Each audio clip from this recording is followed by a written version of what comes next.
देखो कह रहा है, ये भी आपका एक इंपॉर्टेंट क्वेश्चन है ट्रिगोमेट्री कह रहा है, हाइट एंड डिस्टेंस का।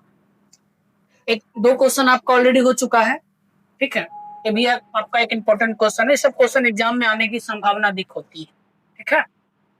देखिए कह रहा है क्वेश्चन जो हमारा कुछ इस प्रकार से है, 20 मीटर ऊंचे मीनार पर एक ध्वज दंड है।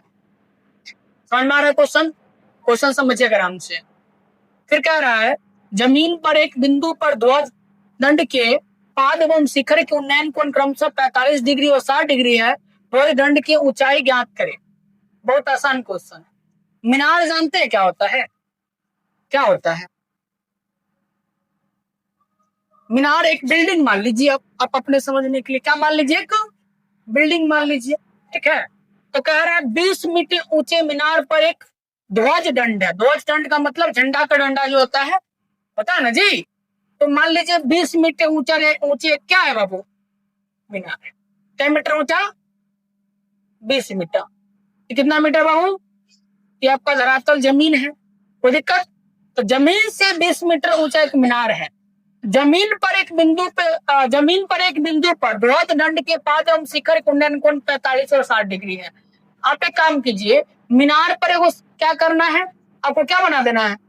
झंडा बना देना है। क्या बना देना है? मान लीजिए यहाँ से यहाँ तक 20 मीटर है, इसका नाम हम ए दे देता है, इसका नाम बी दे दिए, कोई दिक्कत नहीं ना। और यहाँ पर झंडा है, इसका नाम दे दिए सी। बताइए यहाँ तक किसी को दिक्कत?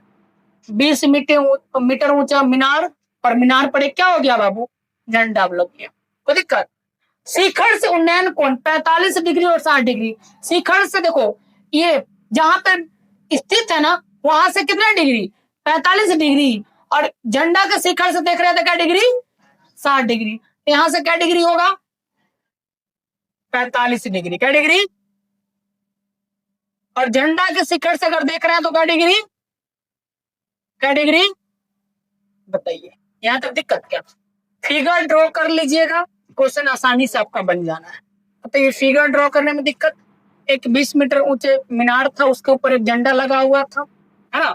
अगर हम लोग यहाँ पे जमीन के बिंदु से देखा जा रहा है तो मीनार का जो बन रहा है 45 डिग्री का कोण बन रहा है। ध्वज दंड के शिखर से कितना डिग्री का बन रहा है? 60 डिग्री का बन रहा है।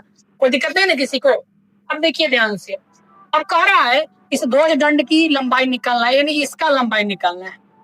बात समझ रहा है ना? इसकी लंबाई निकालनी है आपको। दे रखा है आपको ये 20 मीटर। तो आप आइए, आप लिख सकते हैं जो दिया है। क्या क्या दिया है सर? ए बी बराबर हमारा दिया है 20 मीटर, और एंगल देखिएगा सी, इसका नाम हम लोग क्या रख देते हैं? डी। आप रख लीजिए A D B. A D B कितना degree? A D B 45 degree ना, इस त्रिभुज के लिए 45 डिग्री ना जी, 45 डिग्री। और एंगल सी डी बी क्या डिग्री? 60 डिग्री। कोई दिक्कत किसी बच्चे को नहीं ना जी? तो आइए हम लोग लिखेंगे त्रिभुज किसमें? पहले ले लीजिए आप इसमें, ए बी डी में। ए बी डी में, त्रिभुज ए बी डी में क्या हो जाएगा? देखिए ए बी आपका 20 मीटर है, ए बी डी को देखिएगा, ए बी डी तो क्या पाइएगा सर? ये तो समकोण है, और थीटा के अकॉर्डिंग ये हमारा क्या हो जाएगा? लंब हो जाएगा, और ये हमारा क्या हो जाएगा? आधार हो जाएगा। ये क्या हो जाएगा? तो लंब और आधार किसका रिलेशन? किसका रिलेशन? tan का। किसका रिलेशन? तो tan क्या डिग्री? 45 डिग्री बराबर कितना? लंब बटा आधार। लंब हो गया हमारा कितना? ए बी, और आधार हो गया हमारा बी डी। tan 45 का मान कितना कितना होता है? ए बी का मान बी डी। इस प्रकार से आप देखिएगा, जब क्रॉस मल्टीप्लीकेशन कीजिएगा तो बी डी से 1 भी कीजिएगा बी डी, और इससे इधर कीजिएगा तो कुछ नहीं तो 1 है ना जी, 20। तो बी डी का वैल्यू हमारा कितना हो गया? बी डी हमारा कितना आ गया बाबू? बी डी भी हमारा 20 आ गया। यहाँ तक दिक्कत किसी को? पुनः अब देखिए पुनः क्या करेंगे, अब त्रिभुज सी डी बी में, किसे बाबू, सी डी बी में, सी डी बी में जाइएगा तो देखिए ये पूरा का ना बात करेंगे, सी डी बी में ये पूरा का बात करेंगे ना जी, ये पूरा क्या होगा, थीटा के सामने वाला को क्या कहेंगे, लंब, और ये क्या हो गया हमारा आधार। तो ये देखिए ध्यान से, ये लंब और ये आधार, तो लंब हमारे लिए क्या होगा बाबू, बीसी, क्या हो जाएगा, तो रिलेशन पहले किसका बनेगा बाबू, tan 60 डिग्री का। लंब हो गया हमारे लिए पूरा सी बी डी में बीसी पूरा लंब हो जाएगा, बीसी बटा में बी डी।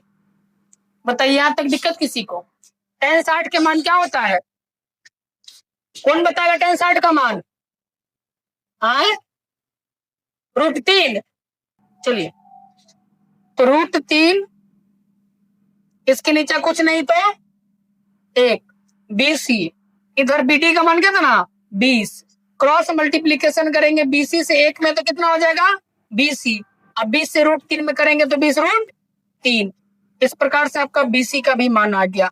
बीसी का मतलब ये पूरा मान। कोई दिक्कत यहां तक किसी बच्चे को समझ में आया कि नहीं आया। अब देखिए हम आपको क्या कह रहे हैं, सर यहां से लेकर के यहां तक का लंबाई कितना है 20√, बीसी 20√3 है ना आया जी, और यहां से यहां तक की लंबाई कितना है 20 है, तो इतना लंबाई कितना होगा √3 होगा।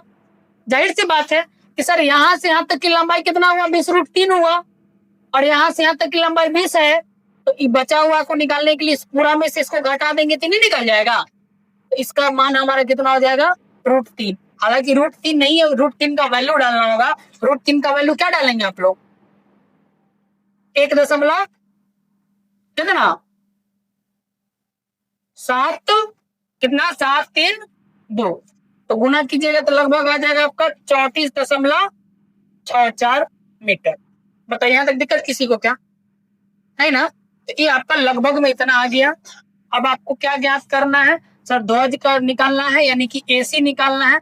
एसी बराबर क्या होगा पूरा बीसी माइनस ए बी, तो सर बीसी कितना है, तो BC sir 34.64 minus A B कितना है 20 है, तो यानी कि 14.64 मीटर लगभग। उतार लीजिए, समझ में आया